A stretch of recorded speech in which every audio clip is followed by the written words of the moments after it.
Welcome students of standard 10. This is your fourth session of computer application. In the previous class, that is in the third session, I had discussed about the actual and formal parameter. I had just given the name of the actual and formal parameter. Today I am going to get into the detail of actual and formal parameters. The actual parameter, if you notice, there is a function called sfact, which contains x, y, m and 6. These x, y and m are actual parameters and 6 is an actual argument. It is present in calling function or a function call, also known as method call. These are actual parameters are basically actual arguments or actual values that are assigned to the variables. These are passed into formal parameters. If you look at this one, it is function definition. This function definition contains P, Q, R and S as formal parameters. So what are formal parameters? Formal parameters are the parameters that are either a copy of the actual parameter or a reference to the actual parameter. At the time of binding, that is during compilation as well as execution, during the time of binding, the values of x, y and that is sfact, that is calling function, is recognized is compared with the function definition. So they are recognized with the name of the function as well as the signature, that is the parameters. So during the binding, the actual values are passed into the formal parameters, and then the formal parameters solves it, and of course this particular function definition returns the computed value. So this is all about your actual parameter and the formal parameter. Now today I am going to discuss about two ways of calling a function or passing values to a function. The first one is call by value. Now what is call by value? In a call by value, the actual parameter and the formal parameter refers to two separate memory locations. Like, for example, x contains 5 and its copy is y, which also contains 5.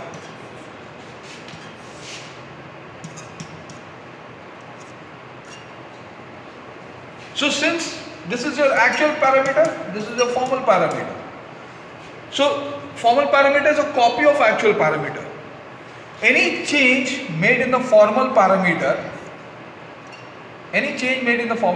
that means from 5 I have made it to 50, does not reflect upon the actual parameter. That means does not bring about any change in the actual parameter, just because they are in two separate memory locations. So that's the reason that the formal parameter is a copy of actual parameter, and any change brought about in the formal parameter does not bring about changes in the actual parameter. All primitive data types are called by value, also known as R value.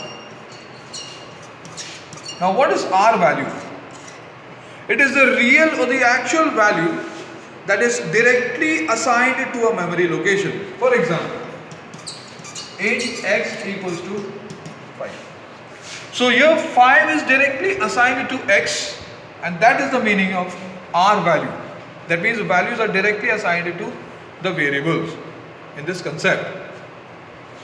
Now we move on to the next, that is the program. If you look at the program here, this is a program for call by value. In text, which is an instance variable, then what happens? There is a main method. In main method, x is assigned as 5. So here x is given as 5. Then the original value of x. So what happens to the output? If you look at the output here, the original value. What is the original value? 5. Then system out will print a new value. Now what will be the new value? New value in this case, that is fun x, means the moment that this is a calling function, so this function is called over here. So value of x is passed, that means 5. So 5 plus 5 gives you 10. 10 is stored into y and y is returned. So as it returned, it comes here, it replaces this particular function and writes a new value equals to 10. So you get a 10 over here. Then after that the control flows to the next, then the changed value. So here this is your original value, this is your new value, and this is your changed value. So the changed value is equals to x. So remember, there is no change in x. X remains as 5. Therefore the output is this: 5, 10, 5. Let's move on to the next one, call by reference. In a call by reference, the actual parameter and the formal parameter refer to the same memory location. Like for example, suppose this is the address and 5. So x is pointing to a memory location here. In this case, we have taken OB. So we will use OB instead and OBJ. So OB is pointing to a memory location where 5 is stored. And then what happens? So the origin value OB.x. So OB.x is assigned as 5. So when we print OB.x, what happens here? In this case, first the original value, it is printed as 5. Then comes the next one, new value. We have a new value. So the new value, what happens? This fun function is called containing an object. Please remember OB. So OB goes up, it looks for the function during the binding, that is fun name function, stores into another object of the same class type named known as OBJ. So now OBJ is another object, it refers to the same memory location where 5 is present. Then what happens? I am not bringing about any change in OB, I am bringing about changes in OBJ. So OBJ.y, okay, sorry, OBJ.x it should have been. I'll just make a little small change in this. That is OBJ dot, it should be x. It should be x. OBJ dot x. So now what happens? Now OBJ dot x is over here. Let's say this is nothing but x. Since we are pointing the same memory location, we will write over here x. OBJ dot x. So I am bringing about changes in OBJ dot x. So OB, when it passes to OBJ, that means 5 is passed. So now OBJ dot x is increased by 5. So this becomes, instead of 5, this one becomes how much? That is 10. So let's reduce it. Let me make the changes over here itself and write down 10. So what happens now? Since I have brought about changes in OBJ, it will reflect upon OB also. So OBJ dot x is 10. OB dot x will also be 10. That means in call by reference, any change made in the formal parameter, that is OBJ, is a formal parameter, brings about changes in the actual parameter, because both actual parameter as well as formal parameter refer to the same memory location. That is the meaning over here. So if you consider the output, that is original value is 5, the new value will be 10. And then what happens? Again the changed value, if you notice, the changed value will also be 10, unlike in call by reference, in call by value. So remember the difference between the call by value and call by reference. So in this case what happens? L value takes place, or that is works. So call by reference, all non-primitive data types are called or passed by reference, and that is known as L value. So I'll give you an example of L value over here. L value. So that is, now L value means that is the location of the address value. If you'll be studying, I'll be teaching you arrays. In arrays what happens? You'll find over here A5 equals to 10. It means A does not store 10 directly. Instead A refers to a memory location whose address is 5 and whose value is 10. That is the meaning. It refers to the address. So 5 here is the address or the index number. So at A5, 10 is stored. That is the meaning. So it does not store the value directly as in case of call by value. Instead it stores indirectly, that is, it refers to points to a memory location, that is the address of a memory location where 10 is present. So this is all about your call by value and call by reference. Okay. Then what happens here?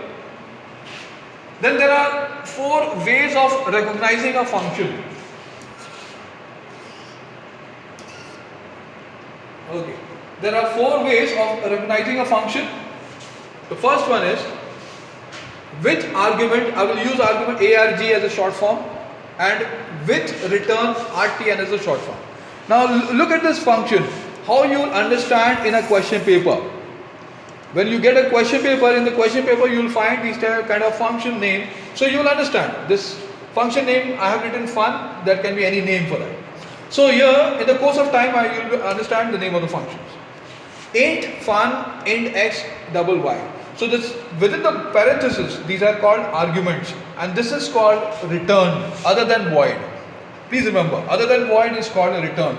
So here x and y, int x and double y represents that the function is taking an argument or receiving an argument, and int refers to the return type. That means the function is going to return a value in any case. Second one, with argument and without return, means there is an argument but no return.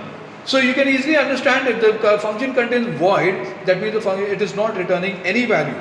And then there is an argument, that means with argument and without return. Next one is without argument and without return. So there is neither argument nor return. So without return is this one, and without argument, of course, the function looks empty. Then without argument and with return, there is no argument, so the function is, the parenthesis is empty. But then it returns the value. So in other, that is, instead of void, we have written a data type, any data type. So it is returned. That shows that the function is returning a value. I'll go into detail about this in the next few classes, okay, in the few sessions. Then we have this one, that is 4 ways of invoking a function. If I want to invoke a function, there are 4 ways. The first is without using a main method. Without using a main method, let us see this one. This is without using a main method. So there is a question here. The question is class name sample, data members or instance variables, int x, y, 2 positive integers, int z to store the sum. Then the functions are there. Member function, void input, void cals, void display. So void input to accept values of x and y, void cals is to calculate the sum of 2 integers, that is x and y, and this one is display is to print the sum of x and y. So see what happens to this particular program. If you look at this one, class package declaration, class declaration, instance variables. I told you about this one, the structure of a function based class. Then scanner using a static keyword. Then the first method is input to accept. So println, enter 2 numbers, x equal to sc.nextInt, y equal to sc.nextInt. So input function performs this particular task. Then we have cals. The cals function, what happens? It is used to store the sum of 2 integers, that is x and y. Then display function is system.println sum of 2 positive integers. So we have done all these things. Now then what happens? This is what happens when you close. When you close the class, this becomes, that is using without using main method in a class. So I'm just invoking the functions without using main method. Okay. Now in the next class, that is in this the next session. In the next session, I will go through that is using main method in a class, and that is with the object creation, using main method in a class with object creation here. That is, the previous one was without object creation. This is with object creation. Then using main method outside a class, that is from another class, and with object creation. Okay. So thank you so much. Have a nice day. God bless you. Next one is with main method in a class and without object creation. The same program I have taken, and I've just added this part, that is write main method to invoke the above methods. So same time these functions will be invoked in the same manner, where input function to enter positive numbers x and y, calcs z equal to x plus y, void display system of printer and sum. So these are, till here everything is same. Now the only addition is the public static void main. In the case of public static void main, here what happens is, if you recognize the function, all these functions, that is input function, calc function and a display function, if you look at the question, these are without argument, without return, without argument, without return. All are without argument and without return. So how they are put in the main function? It is in this manner. Simply input open close bracket, calc open close bracket, display open close bracket, and over. Let's move on to the next page. The next one, with main method in a class and without object creation. There is no object creation as such in this case. So, if you notice,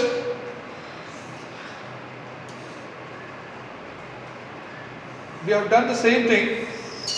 Yes. Now we move on to that is this one. That is using main method in a class and using object creation. Same question.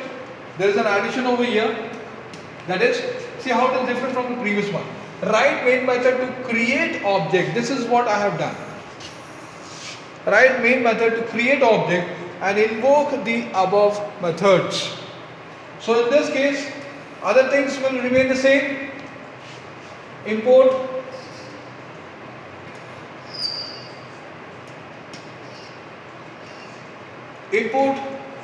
class sample int xyz, that is global data members, static scanner s equal to new scanner s system.in, void input same, calc same, void display also same. Then the only difference is in the main method. In the main method, what we do is, in the earlier case, in just the previous page, we did not create an object. Here we have to create an object. So it was as simple as that. Just create the object of the class which you are using, that is sample. Sample OB equals to new sample, and here what happened, we never used to write this OB in the previous one. Now you just add over there OB dot, OB dot, OB dot. That's it. This is your, that is what do you call, with using main function in a class and using object creation. Then we move on to the next page. That is page number, the next page is using main method in another class. That is, you are trying to invoke from outside the class. These functions you are going to invoke from outside the class, from another class, and the another class name is given here. Look at the question. When we see the question, let us see the question here. The question is, see the name of the class is sample, same name, everything same, just as the previous question. Same question I have taken, but changes I have made over here. Write main method to create object of sample class and invoke all the above methods from another class called remote. Now from the remote class, just like a TV, say, the television is your sample and there is a remote class this way. Remote class. So what happens when we create a sample class? A sample class is created. What we do is, as earlier, whatever we have done, input, same thing, calc, same thing, void display, system printer, and close this class. Please remember, this class,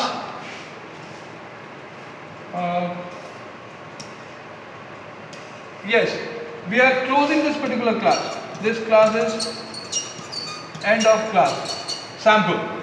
Then compile and save it, and then create another class called remote. Now remote will contain the main method. As we have done in the previous class section, in the previous page, we have seen the main method here was in the same class. But in the next page, here the main method is in another class called remote. So there's not much of a difference between this particular one and the other one, the previous one. So here what happens is, all that you have to do is create another class and just cut the main form method and paste it over here in the remote. So as a result, what happens? You will find here that this kind of arrow is being created. That shows that remote I can implement. That is from the remote I can work on the system, that is of the your television. I can see any channels, means all the functions are present in the remote. From there I can invoke the function of sample. So it is just as good as a TV along with a remote. That is the basic criteria for giving you. Alright, so that is the thing. So in the next classes, that is in the next session, in the 5th session, I am going to discuss about this particular topic. Okay, how to, that is, what is the significance of these functions in a main method. In the main method, I have taken another simple example. Name of the example is calculator class, and I will teach this particular class in the next session. Thank you and all the best.